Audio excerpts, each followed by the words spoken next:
ಕಾರ್ಯಕ್ರಮಗಳಲ್ಲಿ ನಿಮ್ಮ ಅಂಶ ಅವರೊಂದಿಗೆ ಉತ್ತಮ ವಾಗ್ಮಿಗಳು ಹಾಗೆ ಅನೇಕ ಕಾರ್ಯಕ್ರಮಗಳ ನಿರೂಪಣೆಯನ್ನ ಮಾಡಿದ್ದಾರೆ, ಉಪನ್ಯಾಸಗಳನ್ನ ನೀಡಿದ್ದಾರೆ.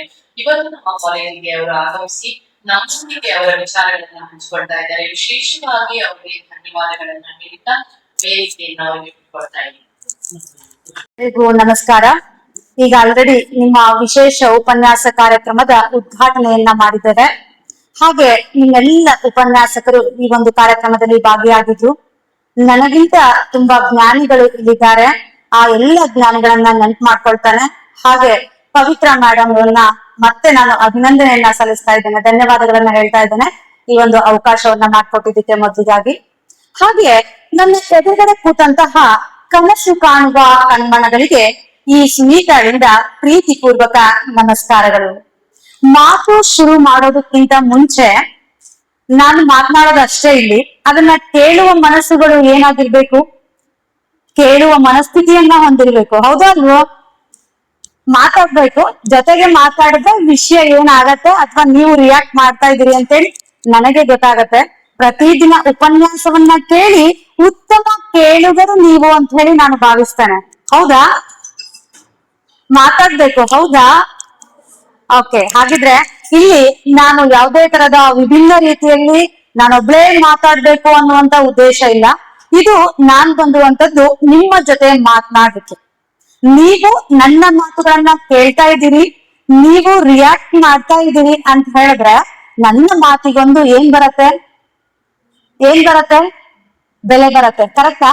ಹಾಗಿದ್ರೆ ನನ್ನ ಮಾತಿಗೆ ಬೆಲೆ ಬರ್ಬೇಕು ಅಂತ ಹೇಳಿದ್ರೆ ನೀವು ಫಸ್ಟ್ ಸ್ವಿಚ್ ಆಫ್ ಆಗಿರ್ತೀರಲ್ಲ ಮೂಡಲ್ಲಿ, ಸ್ವಿಚ್ ಆನ್ ಆದ್ರೆ ನನ್ನ ಮಾತುಗಳು ನಿಮಗೆ ಕೇಳಿಸತ್ತೆ.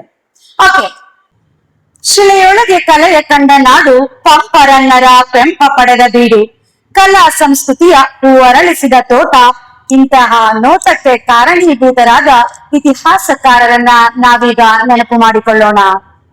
ಗಂಗ, ಕದಂಬ, ಚೋಳ, ಚಾಲುಕ್ಯ, ರಾಷ್ಟ್ರಕೂಟ, ಹಕ್ಕ, ಬುಕ್ಕ, ವಿದ್ಯಾರಣ್ಯ, ಕೃಷ್ಣದೇವರಾಯ, ಗಂಡುಗಲಿ ರಾಮ, ಕೆಂಪೇಗೌಡ, ಬಲ್ಲಾಳ, ಪುಲಕೇಶಿ, ನೃಪತುಂಗ, ಚಾವುಂಡರಾಯ, ಅತಿಮಬ್ಬೆ, ಚಂದ್ರಗುಪ್ತ, ಶಾತವಾಹನ, ವೆಂಕಟಪ್ಪ ನಾಯಕ, ಚೆಮ್ಮನಾಯಕ, ಬೆಳವಡಿ ಮಲ್ಲಮ್ಮ, ಚಿಕ್ಕದೇವರಾಯ, ಹೊಯ್ಸಳ, ಓಬವ್ವ, ಕುವೆಂಪು, ಬೇಂದ್ರೆ, ಕಾರಂತ್, ಕಾರ್ನಾಡ್, ಕಂಬ, ಇವಾರ್ ಅನಂತಮೂರ್ತಿ, ಗೋಕಾಕ್, ಡಾಕ್ಟರ್ ರಾಜ್ಕುಮಾರ್, ಡಾಕ್ಟರ್ ಪುನೀತ್ ರಾಜ್ಕುಮಾರ್, ಹಾಗೆ ಶರಣರ, ದಾಸರ, ಸಂತರ, ಮಹನೀಯರ, ಜನಪದರ, ಜನಸಾಮಾನ್ಯರ ಹೆಮ್ಮೆಯ ನಾಡು ನುಡಿ ಕನ್ನಡ, ಕನ್ನಡ, ಕನ್ನಡ, ನಮ್ಮ ಕಸ್ತೂರಿ ಕನ್ನಡ.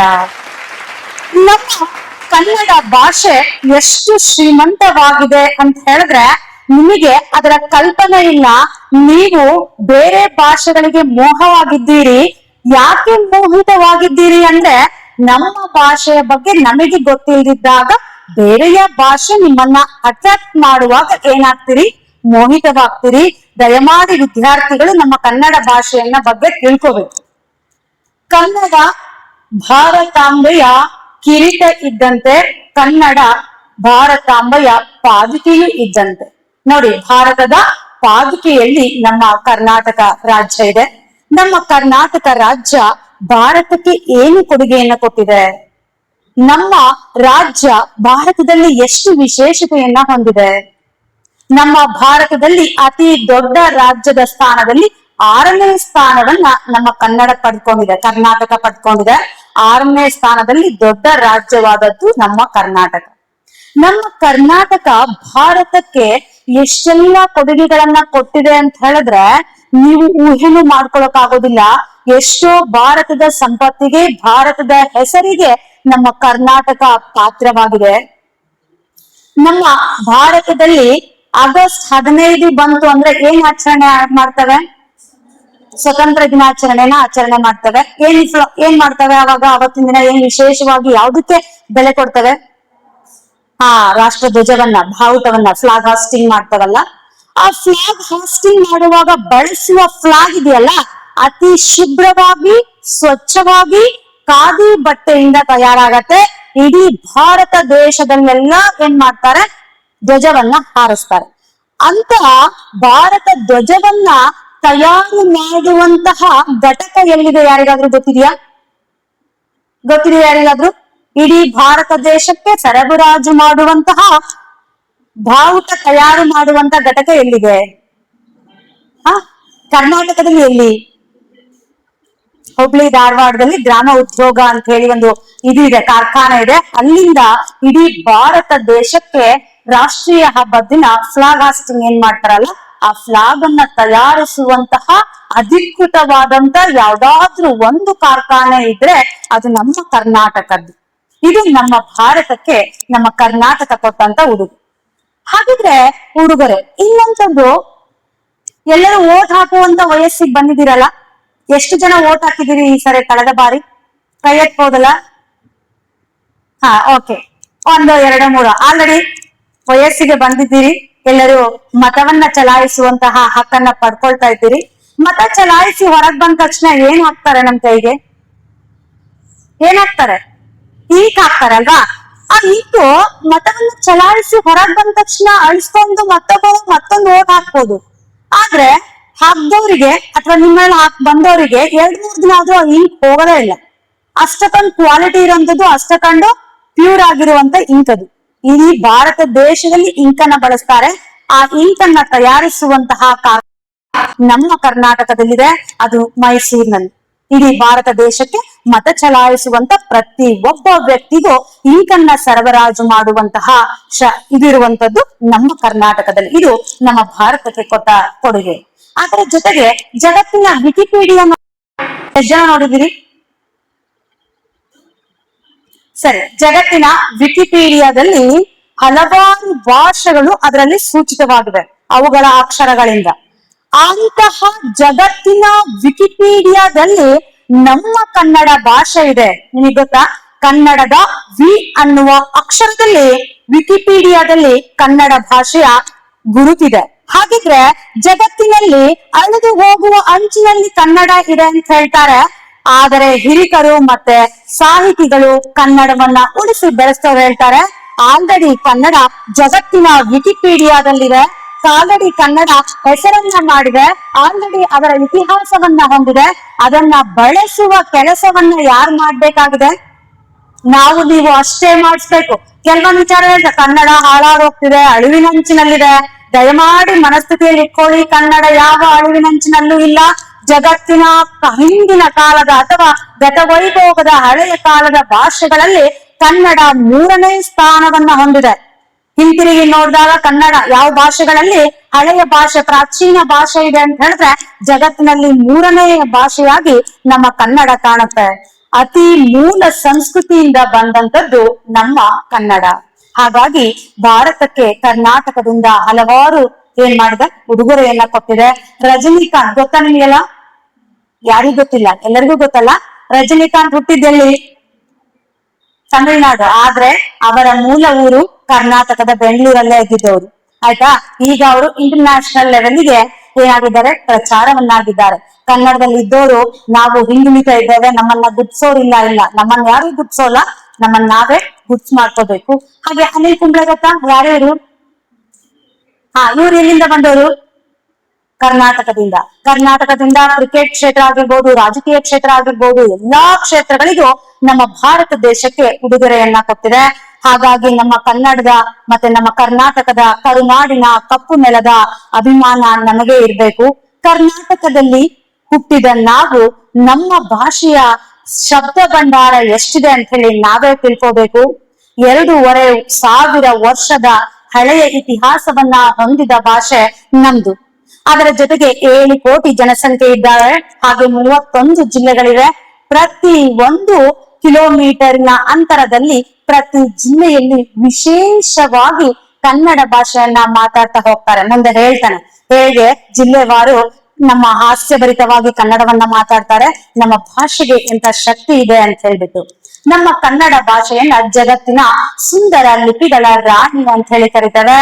ನಾವು ಹೇಗೆ ಚಂದ್ರನನ್ನ ನೋಡ್ತೀವಲ್ಲ, ಅಷ್ಟೇ ದುಂಡಾಗಿ ಅಷ್ಟೇ ಸುಂದರ ಲಿಪಿಯನ್ನ ಬರೆಯಬಹುದಾದ್ರೆ ಅದು ಯಾವ ಭಾಷೆ? ಕನ್ನಡ ಭಾಷೆ. ಅದಕ್ಕಾಗಿ ಅದನ್ನ ಶ್ರೇಷ್ಠ ಸಾಹಿತಿಗಳು ಹೇಳ್ತಾರೆ, ಲಿಪಿಗಳ ರಾಜ ರಾಣಿ ಹಾಗೆ ನಮ್ಮ ಕನ್ನಡ ಅಂತ ಹೇಳಿ. ನಮ್ಮ ಕನ್ನಡದ ಬಗ್ಗೆ ಸಾಹಿತಿಗಳು ಎಷ್ಟು ಜ್ಞಾನಪೀಠ ಪ್ರಶಸ್ತಿಗಳನ್ನ ಪಡ್ಕೊಂಡಿದ್ದಾರೆ? 8 ಅಲ್ವಾ? ಹಿಂದಿ ಭಾಷೆಯನ್ನ ಬಿಟ್ರೆ ಅತಿ ಹೆಚ್ಚು ಜ್ಞಾನಪೀಠ ಪ್ರಶಸ್ತಿ ಪಡ್ಕೊಂಡವರು ಸಾಹಿತ್ಯದಲ್ಲಿ ಅಂತ ಹೇಳಿದ್ರೆ ನಮ್ಮ ಕನ್ನಡದಲ್ಲಿ. ಹಾಗಾಗಿ ಕನ್ನಡದಲ್ಲಿ ಅತಿ ಶ್ರೇಷ್ಠ ಸಾಹಿತಿಗಳಿದ್ದಾರೆ. ಸಾಹಿತಿಗಳು ಕನ್ನಡವನ್ನ ಹೇಗೆ ವರ್ಣನೆ ಮಾಡ್ತಾರೆ ಅನ್ನೋದಕ್ಕೆ ಒಂದು ಸಣ್ಣ ಎಕ್ಸಾಂಪಲ್ ಕೊಡ್ತಾನೆ. ದರಾ ಬೇಂದ್ರೆ ಗೊತ್ತಾ, ವರಕವಿ? ಯಾರು ಇವರು? ಜ್ಞಾನಪೀಠ ಪ್ರಶಸ್ತಿಯನ್ನ ಪಡ್ಕೊಂಡಿದ್ರಲ್ಲಿ ಇವರು ಒಬ್ರು. ಇಷ್ಟು ಗೊತ್ತಿದೆ ಅಲ್ವಾ? ದರಾ ಬೇಂದ್ರೆ ಅವರ ದರಾ ಬೇಂದ್ರೆ ಅವರ ಮಾತೃಭಾಷೆ ಕನ್ನಡ ಅಲ್ಲ. ಅವರ ಮಾತೃಭಾಷೆ ಯಾವುದು? ಮರಾಠಿ. ನೋಡಿ, ನಾವು ಕನ್ನಡಿಗರಾಗಿ ನಮ್ಮ ಮಾತೃಭಾಷೆ ಕನ್ನಡ, ನಾವು ನಮ್ಮ ಭಾಷೆಯನ್ನ ಮಾತನಾಡೋದಕ್ಕೆ ಕೆಲವೊಂದ್ಸರಿ ಮುಜುಗರ ಮಾಡ್ಕೋತೀವಿ. ಆದರೆ ಬೇರೆ ಭಾಷೆಯಿಂದ ಬಂದವರು ಕನ್ನಡದಲ್ಲಿ ಬೆಳೆದು ಇಡೀ ಜಗತ್ತಿನಲ್ಲಿ ಹೆಸರನ್ನ ಮಾಡಿದ್ದಾರೆ. ಅದರಲ್ಲಿ ದರಾ ಬೇಂದ್ರೆ ಅವರು ಒಬ್ರು. ದರಾ ಬೇಂದ್ರೆ ಅವರು ಮಾತೃಭಾಷೆ ಮರಾಠಿ ಆಗಿದ್ರು ಸಹಿತ ಕನ್ನಡ ಭಾಷೆಯ ಅಭಿಮಾನಕ್ಕೊಳಗಾಗಿ ಕನ್ನಡ ಭಾಷೆಯನ್ನ ಅರಿವನ್ನು ಮೂಡಿಸ್ಕೊಂಡು ಕನ್ನಡದಲ್ಲಿ ಏನು ಶಕ್ತಿ ಇದೆ ಅಂತೇಳಿ ಅರ್ಥ ಮಾಡ್ಕೊಂಡು ಕನ್ನಡದ ಬಗ್ಗೆ ಅವರು ಅಭಿಮಾನವನ್ನ ಹೊಂದಿದ್ರು. ಹಾಗಾಗಿ ಅತಿ ಹೆಚ್ಚು ಕವನಗಳನ್ನ ಬರೆದ್ರು, ಪುಸ್ತಕಗಳನ್ನ ಬರೆದ್ರು, ಕಾದಂಬರಿಗಳನ್ನ ಬರೆದ್ರು, ಹೆಸರು ಮಾಡಿದ್ರು. ಹೀಗೆ ದರಾ ಬೇಂದ್ರೆ ಅವರು ಒಂದು ಪತ್ರಕರ್ತರ ವೇದಿಕೆಯಲ್ಲಿ ಇರ್ತಾರಂತೆ. ಪತ್ರಕರ್ತರು ಒಂದು ಸಭೆಯನ್ನ ಕರೆದಿರ್ತಾರೆ. ದರಾ ಬೇಂದ್ರೆ ಅವರು ಅಲ್ಲಿ ಭಾಗವಹಿಸ್ತಾರೆ. ಒಬ್ರು ಪತ್ರಕರ್ತರು ಎದ್ದು ಹೇಳ್ತಾರೆ, ದರಾ ಬೇಂದ್ರೆ ಅಜ್ಜ, ನೀನು ಕನ್ನಡಕ್ಕೆ ಬಂದು ಇಷ್ಟೆಲ್ಲ ಬರೆದಿದ್ದೀಯಲ್ಲ, ಕನ್ನಡದ ಬಗ್ಗೆ ನಿನಗೇನು ಅಂತ ವ್ಯಾಮೋಹ? ಕನ್ನಡದ ಬಗ್ಗೆ ಅಷ್ಟೆಲ್ಲ ಕವಿತೆಗಳನ್ನ ಬರೆದಿದ್ದೀಯಲ್ಲ, ಅದೆಲ್ಲ ಬೇಡ ನಮ್ಗೆ. ತಕ್ಷಣವಾಗಿ ಈ ಒಂದು ಸಭೆಯನ್ನು ಕನ್ನಡದ ಬಗ್ಗೆ ನೀನು ಏನ್ ಹೇಳ್ತೀಯಾ ಅಂತ ಕೇಳಿದಾಗ ದರಾ ಬೇಂದ್ರೆ ಅವರು ಹೇಳ್ತಾರೆ, ಇಷ್ಟು ಸೊಗಸಾಗಿ ಹೇಳ್ತಾರೆ ಕನ್ನಡದ ಬಗ್ಗೆ. ನನ್ನ ಅಡಿಯಿಂದ ಮುಡಿಯವರೆಗೆ ಕನ್ನಡ ಅಡಗಿದೆ. ನೀನು ಪ್ರಶ್ನೆ ಮಾಡುವ ಹಕ್ಕು ನಿನ್ನ ಹತ್ರ ಏನಿಲ್ಲ. ನಾನು ಕನ್ನಡದ ಬಗ್ಗೆ ತುಂಬಾ ಅಭಿಮಾನವನ್ನ ಹೊಂದಿದ್ದೇನೆ ಅಂತೇಳಿ ಹೀಗೆ ಹೇಳ್ತಾರೆ. ನಾನು ನನ್ನ ಇಡೀ ದೇಹವನ್ನ ಕ ಇಂದ ಶುರು ಮಾಡ್ತಾರೆ.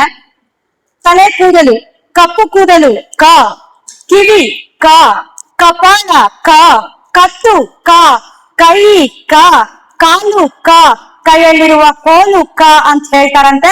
ಆಗ ಒಬ್ಬ ಪತ್ರಕರ್ತ ಎದ್ದು ಹೇಳ್ತಾನಂತೆ, ನಿಮ್ಮ ಹತ್ರ ಈಗ ಅಂಗಿ ಹಾಕೊಂಡಿದಿರಲ್ಲ, ಇದಕ್ಕೇನಂತ ಹೇಳ್ತೀವಿ ಅಂತ. ಆವಾಗ ದರಾ ಬೇಂದ್ರೆ ಹೇಳ್ತಾರೆ, ಅಯ್ಯೋ ತಮ್ಮ, ಇದು ಹಾಕೊಂಡಿರೋ ಅಂಗಿ ಅಲ್ಲ, ಇದು ಕಪ್ಪು ಕೋಟು ಕ ಅಂತ ಹೇಳ್ತಾರೆ. ಅದೊಂದು ಮತ್ತೊಬ್ಬರು ಎದ್ದು ಹೇಳ್ತಾರೆ. ಅವಾಗ ಹೇಳ್ತಾರೆ ನೋಡಿ, ಅವ್ರು ಹೇಳ್ತಾರೆ, ಆಯ್ತು, ಅಡಿಯಿಂದ ಮುಡಿಯವರೆಗೆ ಕಾವನ್ನು ಉಚ್ಚಾರಣೆ ಮಾಡಿದ್ರೆ ನೀವು ಹಾಕಿದಿರಲ್ಲ ಚಪ್ಲಿ, ಇದಕ್ಕೆ ನೀವೇನ್ ಹೇಳ್ತೀರಾ ಕ ಇಂದ ಅಂತ ಕೇಳಿದ್ರು. ಅದಕ್ಕೆ ದರಾ ಬೇಂದ್ರೆ ಅವರು ಹೇಳ್ತಾರೆ, ಕನ್ನಡದ ಶಬ್ದ ಭಂಡಾರದ ಅರಿವಿಲ್ಲ ನಿನಗೆ, ಚಪ್ಪಲಿಗೆ ಕನ್ನಡದಲ್ಲಿ ಕಾಲು ಮರಿ ಅಂತ ಹೇಳ್ತಾರೆ ಅಂತ. ಏನಂತ ಹೇಳ್ತಾರೆ ಕನ್ನಡದಲ್ಲಿ? ಕಾಲು ಮರಿ ಅಂತ ಹೇಳ್ತಾರಂತೆ. ವೇದಿಕೆಯಲ್ಲಿದ್ದವರೆಲ್ಲ ಚಪ್ಪಾಳೆಯನ್ನ ಮಾಡಿ ಹಾಸ್ಯಭರಿತವಾಗಿ ಪತ್ರಕರ್ತನನ್ನ ನೋಡ್ತಾರಂತೆ. ಆಗ ಹೇಳ್ತಾರಂತೆ, ನಾನು ಕಣದಲ್ಲೂ ಕನ್ನಡವನ್ನ ಬಳಸ್ಕೊಂಡಿದ್ದೇನೆ, ಹಾಗಾಗಿ ನನ್ನ ಮಾತೃಭಾಷೆ ಮರಾಠಿ ಆಗಿದ್ರು ಕನ್ನಡದಲ್ಲಿ ನಾನು ಸಾಧನೆಯನ್ನ ಮಾಡಿ ಹೆಸರನ್ನ ಪಡ್ಕೊಂಡಿದ್ದೇನೆ ಅಂತ ಹೇಳ್ತಾರೆ. ಆಗ ಮತ್ತೆ ಹೇಳ್ತಾರೆ ಇನ್ನೊಬ್ಬನ ಎದ್ಬಿಟ್ಟು, ನೀವು ಕನ್ನಡಕ್ಕೆ ಬಂದು ಒಳ್ಳೆ ಹೆಸರು ಮಾಡಿದ್ರಿ ಅಂತ.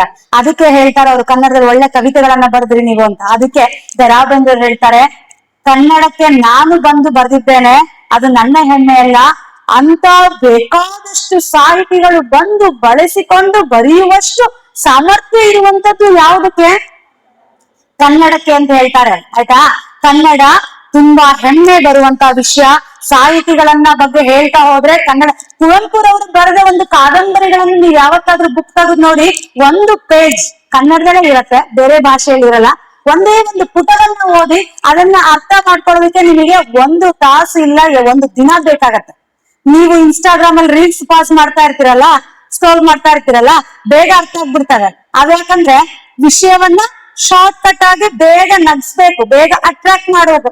ಆದರೆ ನಿಮ್ಮ ಆಳ ಅಧ್ಯಯನಕ್ಕೆ, ನಿಮ್ಮ ಮಸ್ತಕದ ಬುದ್ಧಿಗೆ ಬೇಕಾದಂತ ಜ್ಞಾನ ಬೇಕಾದ್ರೆ ಸಾಹಿತ್ಯ ಪುಸ್ತಕಗಳನ್ನ ತೆಗೆದು ಓದಬೇಕು.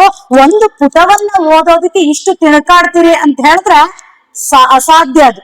ನಾನು ಆ ಪುಸ್ತಕವನ್ನ ಸುಮಾರು ಸರಿ ತೆರಿಗೆ ಹಾಕಿ ಮತ್ತೆ ಪ್ರಶಾಂತವಾದ ಸ್ಥಳದಲ್ಲಿ ಇದ್ದಾಗ ಓದಿ ಅರ್ಥ ಮಾಡ್ಕೊಳ್ಳುವ ಶಕ್ತಿ, ಅಷ್ಟು ಅಗಾಧವಾದ ಶಬ್ದ ಭಂಡಾರ ಇರುವಂತದ್ದು ನಮ್ಮ ಕನ್ನಡ ಭಾಷೆಗೆ. ಹೀಗೆ ಕಾಫಿ ನಾಡು, ಹೆಚ್ಚು ಹುಲಿಗಳು ಇರುವಂತ ನಾಡು. ಹಾಗೆ ನಮ್ಮ ಕರ್ನಾಟಕದಲ್ಲಿ ತುಂಬಾ ವಿಶೇಷವಾದ ಆಹಾರದ ವ್ಯವಸ್ಥೆ ಇರ್ಬೋದು, ಉಡುಗೆ ತೊಡುಗೆಗಳಿರ್ಬೋದು. ನೀವೆಲ್ಲ ಬೇರೆ ರಾಜ್ಯಗಳಿಗೆ ಹೋಲಿಸ್ಕೊಂಡ್ರೆ ಅತಿ ಸಂಸ್ಕೃತವಾದಂತಹ ಉಡುಗೆ ನಮ್ಮ ಕರ್ನಾಟಕದಲ್ಲಿದೆ. ಯಾವುದು? ಈಗ ಮಾಡರ್ನ್ ಕಾಲದಲ್ಲಿ ಇದ್ದಾವೆ, ಏನೇನೋ ಉಡುಗೆಗಳನ್ನ ಹಾಕ್ತಿವಿ. ಆದ್ರೆ ಇವತ್ತಿನ ಸಭೆಯಲ್ಲಿ ಎಲ್ಲರೂ ಗೌರವಿತವಾಗಿ ನಮ್ಮ ಕರ್ನಾಟಕದ ಉಡುಗೆಗಳನ್ನ ನಾವು ಬಳಸ್ತಾ ಇದ್ದೇವೆ. ಎಷ್ಟು ಸಂಸ್ಕಾರ ಇದೆ ಅಂತ ಹೇಳಿದ್ರೆ ನಮ್ಮ ಉಡುಗೆಯಲ್ಲಿ. ಬೇರೆಯವರು ಬಂದು ನಮ್ಮ ಸಂಸ್ಕೃತಿಯ ಬಗ್ಗೆ ಹೇಳ್ತಾರೆ, ಆದ್ರೆ ನಾವು ನಮ್ಮ ಸಂಸ್ಕೃತಿಯ ಬಗ್ಗೆ ತಿಳಿಲಾರ್ದೆ ಬೇರೆಯವರ ಬಟ್ಟೆಯನ್ನು ಹಾಕೊಂಡು ಏನ್ ಮಾಡ್ತಾರೆ ಹ ಒಂದು ಹೊಸ ಮಾಡ್ಯುಲೇಷನ್ ಅನ್ನುವಂತ ಹೆಸರನ್ನ ಹೇಳ್ತಾ ಹೋಗ್ತವೆ. ಇಂತ ಒಂದು ಸಂಸ್ಕೃತಿಯನ್ನ, ಸಂಸ್ಕಾರವನ್ನ, ಒಂದು ಅದ್ದೂರಿ ಭಾಷೆಯ ಮಹತ್ವವನ್ನ ಹೊಂದಿದ್ದು ಕನ್ನಡ. ಕನ್ನಡ ಹರಿಬರೆವ ಭಾಷೆ, ಹರತಿರುವ ಭಾಷೆ, ಕಸ್ತೂರಿ ಕನ್ನಡ. ಎಲ್ಲಾದರೂ ಇರು, ಎಂತಾದರೂ ಇರು, ಕನ್ನಡವನ್ನ ಬಳಸ್ತಾ ಇರು, ಕನ್ನಡಿಗನಾಗಿರು ಅಂತ ಹೇಳಿ ನಾವು ಕನ್ನಡದಲ್ಲಿ ಯಾವಾಗಲೂ ಹೇಳ್ತಾ ಇರ್ತೇವೆ. ನೀವು ಕನ್ನಡ ಉಪನ್ಯಾಸವನ್ನ ಕೇಳ್ತಾ ಇದ್ದೀರಿ, ಕಲಾ ವಿಭಾಗದಲ್ಲಿದ್ದೀರಿ. ದಯಮಾಡಿ ಕರ್ನಾಟಕದ ಕನ್ನಡ ಭಾಷೆಯ ಬಗ್ಗೆ ನಿಮಗೆ ಬೇಕಾದಷ್ಟು ಅರಿವನ್ನ ನೀವು ಮೂಡಿಸ್ಕೊಳ್ಳಿ, ಕನ್ನಡದ ಆಸಕ್ತಿಯನ್ನ ನೀವು ಬೆಳೆಸ್ಕೊಳ್ಳಿ. ಯಾವಾಗ್ಲೂ ಕನ್ನಡಕ್ಕೆ ಏನಂತ ಹೇಳ್ಬೇಕು? ಕನ್ನಡವೇ ಸತ್ಯ, ಕನ್ನಡವೇ ನಿತ್ಯ. ಪ್ರತಿದಿನ ಕನ್ನಡವನ್ನ ಬಳಸ್ಬೇಕು. ಕನ್ನಡದಲ್ಲಿರುವ ಶಕ್ತಿಯನ್ನ ನಾವು ಏನ್ ಮಾಡ್ಬೇಕು? ಬೇರೆಯವರಿಗೆ ಹೇಳ್ಬೇಕು. ಇಂತ ಒಂದು ಆಸಕ್ತಿ ನಿಮ್ಮಲ್ಲಿದ್ರೆ, ಇಲ್ಲಿರುವ ಇಷ್ಟು ವಿದ್ಯಾರ್ಥಿಗಳಲ್ಲಿ ಯಾರಾದ್ರೂ ಒಬ್ರು ಕನ್ನಡದ ಅಭಿಮಾನವನ್ನ ಹೊಂದಿದ್ರೆ ಅಂತ ಸಾವಿರಾರು ವಿದ್ಯಾರ್ಥಿಗಳನ್ನ, ಯುವಕರಾದ ನೀವು, ಯುವತಿಯರಾದ ನೀವು ಕನ್ನಡದ ಅಭಿಮಾನವನ್ನ ಬೆಳೆಸ್ಕೋಬಹುದು. ಕನ್ನಡದ ಉಪನ್ಯಾಸಕರಾಗ್ಬೋದು, ಕನ್ನಡದ ಉತ್ತಮ ವಾಗ್ಮಿಯಗಳಾಗಿರ್ಬೋದು. ಕನ್ನಡದ ಭಾಷೆಯನ್ನ ಬೆಳೆಸುವಂತ ಸಾಮರ್ಥ್ಯ ನಿಮಗೆಲ್ಲರಿಗೂ ಇದೆ. ಹಾಗಾಗಿ ಕನ್ನಡದ ಬಗ್ಗೆ ನೀವು ಏನ್ ಮಾಡಿ? ಕಾಳಜಿಯನ್ನ ಹೊಂದಿ. ಓಕೆ, ಕನ್ನಡದ ಬಗ್ಗೆ ಇಷ್ಟ ಆಯ್ತಲ್ಲ, ಇನ್ನು ಹೇಳ್ತಾ ಹೋದ್ರೆ ಪೂರ್ತಿ ದಿನ ಸಾಲಲ್ಲ, ಅಷ್ಟು ಶಕ್ತಿಯುತವಾದಂತ ಭಾಷೆ ನಮ್ಮ ಕನ್ನಡ. ಕನ್ನಡದ ಭಾಷೆ ಜಿಲ್ಲಾವಾರು ಹೇಗಿರುತ್ತೆ ಅನ್ನೋದಕ್ಕೆ ಒಂದಿಷ್ಟು ಹಾಸ್ಯ ನುಡಿಗಳನ್ನ ಹೇಳ್ತಾನೆ. ನಮ್ಮ ಕನ್ನಡ ಭಾಷೆಯಲ್ಲಿ ಒಂದೊಂದು ಸಾಲಿನ ಹೇಳಿದಾಗ್ಲೂ ಎಷ್ಟು ಹಾಸ್ಯವಾಗಿರತ್ತೆ ಮತ್ತೆ ಎಷ್ಟು ವಿಭಿನ್ನವಾಗಿರತ್ತೆ ಅನ್ನೋಂಥದ್ದನ್ನ ನೀವು ಪ್ರಾಣೇಶ್ ಅವರ ಭಾಷಣವನ್ನ ಕೇಳಿದ್ರೆ, ಅಥವಾ ಮಹಾಮನಿ ಅನ್ನುವಂತ ಹಾಸ್ಯಭರಿತವಾದಂತ ಏನು ಪ್ರವಚನ ಮಾಡ್ತಾರ ಅಥವಾ ಭಾಷಣವನ್ನ ಮಾಡ್ತಾರಲ್ಲ, ಇವ್ರನ್ನೆಲ್ಲ ಕೇಳಿದ್ರೆ ಗೊತ್ತಾಗುತ್ತೆ ಕನ್ನಡದ ಮಹತ್ವ ಏನು, ಕನ್ನಡದಲ್ಲಿ ಎಷ್ಟು ಸ್ವಾರಸ್ಯ ಇದೆ ಅಂತ ಹೇಳಿ. ಬೆಳಗ್ಗೆ ದಿನ ಹೇಳ್ತಾ ಇರ್ತಾರೆ ಅಪ್ಪ ಅಮ್ಮ, ಬೆಳಗ್ಗೆ ಹೇಳುವಾಗ ಯಾವ ಬದಿ ಹೇಳ್ಬೇಕು? ಬಲಬದಿಗೆ ಹೇಳ್ಬೇಕು. ಬಲಬದಿಗಾದ್ರೂ ಎದ್ದೇಳು, ಎಡಬದಿಗಾದ್ರೂ ಎದ್ದೇಳು, ಮುಖ್ಯ ಯಾವುದು? ಬೆಳಗ್ಗೆ ಎದ್ದೇಳ್ತಾನ ಅನ್ನೋದೇ ಮುಖ್ಯ, ಹೌದಾ? ಬಲಕ್ಕೆ ಹೇಳ್ತೀಯ, ಎಡಕ್ಕೆ ಹೇಳ್ತೀಯ ಮುಖ್ಯ ಅಲ್ಲ, ಬೆಳಗ್ಗೆ ಆದ್ಮೇಲೆ ಎದ್ದೇಳ್ತೀಯ ಅನ್ನೋದು ಮುಖ್ಯ. ಹಾಗಾಗಿ ನಾಳೆ ಇರ್ತೀವೋ ಇಲ್ಲೋ ನಾಳೆ ಬೇಡ, ಇವತ್ತು ನೀನು ಹೇಗ್ ಬದುಕ್ತಾ ಇದೀಯಾ ಅನ್ನೋದನ್ನ ಬದುಕ್ಬೇಕು. ಬೆಳಗ್ಗೆ ಎದ್ದೇಳು ಅಂತ ಅಪ್ಪ ಹೇಳ್ತಿರ್ತಾರೆ, ಅಮ್ಮ ಹೇಳ್ತಿರ್ತಾರೆ, ಆದ್ರೆ ಈಗಿನ ಪ್ರಸಕ್ತ ಆರೋಗ್ಯ ಸ್ಥಿತಿ ಎಲ್ಲಿಗೆ ಬಂದಿದೆ? ಬೆಳಗ್ಗೆ ಎದ್ರೆ ಸಾಕು ಅನ್ನುವಂತ ಸ್ಥಿತಿಗೆ ಬಂದಿದೆ. ಒಬ್ಬ ಅಂಕಲ್ ಹೇಳ್ತಾನೆ, ಕನ್ನಡದ ಬಗ್ಗೆ ಇದ್ದಾಗ ಹಾಸ್ಯವಾಗಿ ಹೇಳ್ತಾನೆ, ಆಸ್ತಿ ಬರತ್ತೆ ಹೋಗತ್ತೆ, ಹಣ ಬರತ್ತೆ ಹೋಗತ್ತೆ. ಅಂಕಲಿನ ಚಿಂತೆಯಲ್ಲಿ ಕನ್ನಡ ಹೇಗೆ ಹಾಸ್ಯ ಆಗಿದೆ ಅಂತೇಳಿ. ದುಡ್ಡು ಬರತ್ತೆ ಹೋಗತ್ತೆ, ಆಸ್ತಿ ಬರತ್ತೆ ಹೋಗತ್ತೆ, ಏನು ಒಂದ್ಸರಿ ಬಂದ್ರೆ ವಾಪಸ್ ಹೋಗದೆ ಇರೋದು. ಯಾರು ಹೇಳ್ತೀರಿ? ಗೊತ್ತಿಲ್ಲ. ಅಂಕಲ್ ಚಿಂತೆ ಅವ್ರ ಚಿಂತೆ ಅವ್ರವ್ರಿಗೆ ಅಂತಾರಲ್ಲ, ಹಂಗೆ ಅಂಕಲ್ ಹೇಳ್ತಾರೆ ಒಂದ್ಸರಿ ವಾಪಸ್ ಬಂದ್ರೆ ಹೋಗದೆ ಇರೋದು ನನ್ನ ಹೊಟ್ಟೆಯ ಬಜ್ಜು ಅಂತ ಹೇಳಿ. ಅಂದ್ರೆ ಅವರವರ ಚಿಂತೆಗೆ ಭಾಷೆಯನ್ನ ಹೇಗ್ ಬಳಸ್ತಾರೆ ಅಂತ ಹೇಳಿ. ಅಂಕಲಿಗೆ ಏನು ಒಂದ್ಸರಿ ಬಂದಿದೆ ಹೊಟ್ಟೆ, ಆಲ್ಮೋಸ್ಟ್ ಆಲ್ ಬಜ್ಜು ಹೊಟ್ಟೆ ಬಂದ್ರೆ ವಾಪಸ್ ಹೋಗೋದೇ ಇಲ್ಲ, ಅದು ಗೊತ್ತಿರೋಂಥದ್ದು. ಅದಕ್ಕೆ ಹೇಳ್ತಾರೆ ನನ್ನ ಹತ್ರ ದುಡ್ಡಿದೆ, ಆಸ್ತಿ ಇದೆ, ಎಲ್ಲ ಇದೆ, ಒಂದ್ಸರಿ ಬಂದ್ರೆ ಏನ್ ಮಾಡಿದ್ರು ಹೋಗ್ತಾ ಇಲ್ಲ, ಏನು ಹೊಟ್ಟೆ ಬಜ್ಜು ಅಂತ. ಹೀಗೆ ಇನ್ನೊಂದು ಸೆಲ್ಫಿ ಹುಚ್ಚು. ನಿಮ್ಗೆಲ್ಲ ಇದೆಯಾ? ಎಷ್ಟು ಜನಕ್ಕಿದೆ ಸೆಲ್ಫಿ ಹುಚ್ಚು? ಅದು ನನ್ನ ಸೇರ್ಕೊಂಡು ನನಗೂ ಇದೆ ಸ್ವಲ್ಪ. ನಿಮಗಿದೆಯಾ? ನಾನು ಒಪ್ಕೋತಾನೆ, ನೀವು ಇದೆ ಅಲ್ಲ. ಸೆಲ್ಫಿ ಹುಚ್ಚು ಒಬ್ಬ ಹುಡುಗಂಗೆ ಎಷ್ಟಿತ್ತು ಅಂತ ಹೇಳಿದ್ರೆ, ಪಿಸ್ತೂಲ್ ಇರುತ್ತಲ್ಲ ಅವನಿಗೆ ಆಸೆ, ಒಂದ್ ಸೆಲ್ಫಿ ತಗೋಬೇಕು, ಹೀಗೆ ಪಿಸ್ತೂಲರ ತಲೆಗಿಟ್ಕೋಬೇಕು, ಫೋನ್ ಇಂದ ಏನ್ ತಗೋಬೇಕು? ಸೆಲ್ಫಿ ತಗೋಬೇಕು ಅಂತ ಹೇಳಿ ತಗೊಳಕ್ ಶುರು ಮಾಡ್ದ. ಅವನು ತಗೊಳ್ಳೋ ಹುಚ್ಚಲ್ಲಿ ಎಷ್ಟು ಹುಚ್ಚಿರತ್ತೆ ಅಂತ ಹೇಳಿ ಸೆಲ್ಫಿ ಇಲ್ಲಿ ಫೋನ್ ಬಟನ್ ಕ್ಲಿಕ್ ಮಾಡ್ದ, ಈ ಟ್ರಿಗರ್ ಬಟನ್ ಅನ್ನ ಕ್ಲಿಕ್ ಮಾಡದಂತೆ. ನೋಡಿ ಹೆಂಗಿರತ್ತೆ ಸೆಲ್ಫಿ ಹುಚ್ಚು ಅಂತ ಹೇಳಿ. ಅದಕ್ಕೆ ಯಾವಾಗ್ಲೂ ಯಾವುದೇ ಕೆಲಸ ಮಿತವಾಗಿ ಹಿತವಾಗಿರ್ಬೇಕು. ಸೆಲ್ಫಿ ಹುಚ್ಚನ್ನ ಏನ್ ಮಾಡ್ಬೇಕು? ಯಾವಾಗ ಅವಶ್ಯಕತೆ ಇದೆ ಆವಾಗ ನಾವು ಬಳಸ್ಬೇಕು. ಅದು ನಿಮ್ಮ ಜೊತೆ ಮಾತನಾಡ್ಲಿಕ್ಕೆ. ನೀವು ನನ್ನ ಮಾತುಗಳನ್ನ ಕೇಳ್ತಾ ಇದ್ದೀರಿ, ನೀವು ರಿಯಾಕ್ಟ್ ಮಾಡ್ತಾ ಇದ್ದೀರಿ ಅಂತ ಹೇಳಿದ್ರೆ ನನ್ನ ಮಾತಿಗೊಂದು ಏನ್ ಬರತ್ತೆ? ಬೆಲೆ ಬರತ್ತೆ, ಕರೆಕ್ಟಾ? ಹಾಗಿದ್ರೆ ನನ್ನ ಮಾತಿಗೆ ಬೆಲೆ ಬರ್ಬೇಕು ಅಂತ ಹೇಳಿದ್ರೆ ನೀವು ಫಸ್ಟ್ ಸ್ವಿಚ್ ಆಫ್ ಆಗಿರ್ತೀರಲ್ಲ ಮೂಡಲ್ಲಿ, ಸ್ವಿಚ್ ಆನ್ ಆದ್ರೆ ನನ್ನ ಮಾತುಗಳು ನಿಮಗೆ ಕೇಳಿಸತ್ತೆ. ಓಕೆ, ಅವಕಾಶಗಳು ಮತ್ತೆ ಹೇಗೆ ನೀವು ಆಕ್ಟಿವ್ ಇರ್ಬೇಕು ಅಂತ ಹೇಳ್ತಾನೆ. ಯಾರನ್ನಾದ್ರೂ ಒಬ್ರನ್ನ ಅವನು ವೇದಿಕೆ ಕರೀತಾನೆ. ವೇದಿಕೆಗೆ ಬರುವಂತವ್ರು ಬಂದ ಮೇಲೆ ಹಾಡನ್ನಾದ್ರೂ ಹೇಳಿಸ್ಬೋದು, ನಾನು ನಾಟಕವನ್ನಾದ್ರೂ ಮಾಡಿಸ್ಬೋದು, ಅಥವಾ ಪ್ರಶ್ನೆಗಳನ್ನಾದ್ರೂ ಕೇಳ್ಬೋದು. ಹಾಗಿದ್ರೆ ನಾನು 5 ಕೌಂಟ್ ಮಾಡೋಷ್ಟೊತ್ತಿಗೆ ಯಾರು ಧೈರ್ಯ ಮಾಡಿ ವೇದಿಕೆಗೆ ಬರ್ತೀರಿ ಅಂತ ಹೇಳಿ ನೋಡ್ತಾನೆ. ನಾನು ಬರೀ 5 ಕೌಂಟ್ ಮಾಡ್ತಾನೆ, ನೋಡೋಣ. 1, 2, 3, 4 ಹೀಗೆ ಯಾರಾದ್ರೂ ಒಬ್ರು ಬನ್ನಿ ಅಂತ ಹೇಳಿ. ಅಲ್ಲಿ ಏನಾಗುತ್ತೋ ಅದು ಸೆಕೆಂಡ್. ಫಸ್ಟ್ ಬರುವ ಪ್ರಯತ್ನ ಯಾರಾದ್ರೂ ಮಾಡ್ಬೋದಲ್ಲ. ಲಾಸ್ಟ್ ಕೌಂಟ್ 1 ಇದೆ, ಬೇಗ. ಇನ್ನೂ ಒಂದು ಹೇಳ್ತಾನೆ ವೇದಿಕೆ 5. Very good. ನೋಡಿ, ಅದ್ರ ಜೊತೆಯಾಗಿ ಇಬ್ರು ಬರ್ತಾ ಇದ್ದಾರೆ. ಬರೋವಂತ ಧೈರ್ಯ ಮಾಡಿದ್ದಕ್ಕಾಗಿ ನೀವು ಏನ್ ಮಾಡ್ಬೇಕು? ಚಪ್ಪಾಳೆ ಬರ್ಬೇಕಲ್ಲ. ಇದೇ ಅವಕಾಶ. ಅವಕಾಶ ಅನ್ನುವಂಥದ್ದು ಕೇವಲ 5 ನಿಮಿಷದಲ್ಲಿ ರಪ್ ಅಂತ ಪಾಸ್ ಆಗತ್ತೆ. ಅವಕಾಶಗಳನ್ನ ಬಳಸ್ಕೊಂಡವರು ಮಾತ್ರ ವೇದಿಕೆ ಮೇಲಿರಕ್ಕೆ ಸಾಧ್ಯ. ನಾನು ಅವಾಗ್ಲೇ ಹೇಳ್ದೆ ಏನಂತ, ನಾನು ವೇದಿಕೆ ಮೇಲೆ ಬಂದಂತ ವಿದ್ಯಾರ್ಥಿಗೆ ನಾಟಕವನ್ನ ಮಾಡಿಸ್ಬೋದು, ಹಾಡನ್ನ ಹೇಳಿಸ್ಬೋದು ಅಂತ ಹೇಳಿ. ನಾನು ಹಂಗಂದ ತಕ್ಷಣ ಅವ್ರು ನಾಚ್ಕೋತಾ ಇದ್ದಾರೆ. ದಯವಿಟ್ಟು ನಾಚ್ಕೊಳ್ಳೋದ್ ಬೇಡ. ನಿಮಗ್ ನಾನು ಹಾಡು ಹೇಳ್ಸೋದಿಲ್ಲ, ಪ್ರಶ್ನೆನೂ ಕೇಳೋದಿಲ್ಲ. ಕೇವಲ ನೀವು ಮುಂದಿರುವ ವಿಷಯಕ್ಕೆ ಹೆದರಿ ವೇದಿಕೆಗೆ ಬರುವುದನ್ನ ತಡಿತಾ ಇದ್ದೀರಲ್ಲ, ಆ ಒಂದು ಮನಸ್ಥಿತಿಯನ್ನ ನಾನು ನೋಡ್ಬೇಕಾಗಿತ್ತು. ಅದಕ್ಕೋಸ್ಕರ ಕರೆದಿದ್ದಷ್ಟೇ. ಬಂದಿದ್ದಕ್ಕಾಗಿ ಧನ್ಯವಾದಗಳು. ಓಕೆ ಮಕ್ಳೇ, ಜೀವನದಲ್ಲಿ ಅವಕಾಶಗಳು ಇಷ್ಟೇ.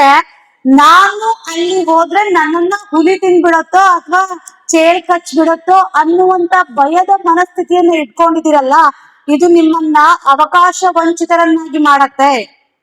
ಕೇವಲ ಸಣ್ಣ ವಿಷಯ, ನಿಮ್ಮ ಫ್ರೆಂಡ್ಸ್ ಇದ್ದೀರಿ, ನಿಮ್ಮ ಲೆಕ್ಚರ್ ಇದ್ದಾರೆ, ಇಲ್ಲಿ ಏನಾಗ್ಬಿಡುತ್ತೋ ಒಂದ್ ಕೈ ನೋಡ್ಕೊಳ್ಳೋಣ ಅನ್ನುವಂತ ಮನಸ್ಥಿತಿ ಯಾಕೆ ಬರ್ಲಿಲ್ಲ?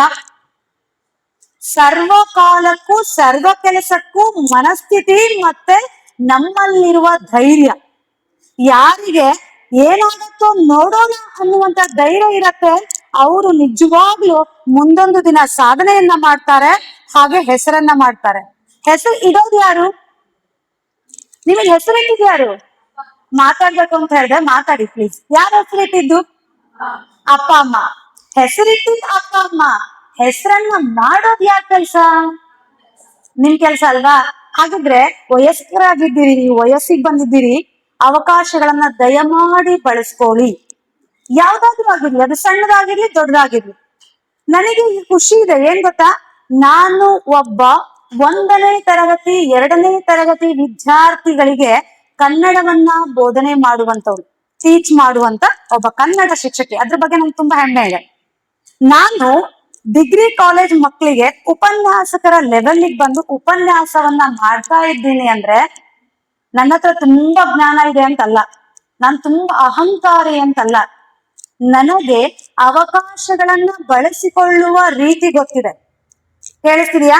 ಇಷ್ಟು ಕನಸು ಕಾಣುವ ಕಣ್ಮನೆಗಳೇನಿದ್ದೀರಲ್ಲ, ನಿಮ್ಮ ಎದುರುಗಡೆ ನಾನು ಈಗ ಹೈಲೈಟ್ ಆಗಿ ಕಾಣ್ತಾ ಇದ್ದೀನಿ. ಕಾಣಿಸ್ತಾ ಇದ್ದೀನ? ನೋಡೋದಕ್ಕೆ ಸ್ವಲ್ಪ ಕುಳ್ಳಕ್ಕಿರ್ಬೋದು, ಸ್ವಲ್ಪ ದಪ್ಪಗಿರ್ಬೋದು, ಆದ್ರೆ ಕಾಣಿಸ್ತಾ ಇದ್ದೀನ? ನಮ್ಮ ದೇಹ ಮುಖ್ಯ ಅಲ್ಲ, ನಮ್ಮಲ್ಲಿರುವ ವಿಷಯ, ನಮ್ಮಲ್ಲಿರುವ ಜ್ಞಾನಕ್ಕೆ ಸದಾ ಚಪ್ಪಾಳೆ ಇರತ್ತೆ, ಸದಾ ಅವಕಾಶಗಳಿರ್ತವೆ. ಆ ಅವಕಾಶಗಳು ಹಿಂಗೆ ರಪ್ಪದ ಪಾಸವಾಗುವಾಗ ನೀವು ಬಿಟ್ರಿ ಅಂದ್ರೆ ಲೈಫ್ ಅಲ್ಲಿ ಒಳ್ಳೊಳ್ಳೆ ಟೈಮ್ಗಳನ್ನ ಮಿಸ್ ಮಾಡ್ತೀವಿ. Okay, actually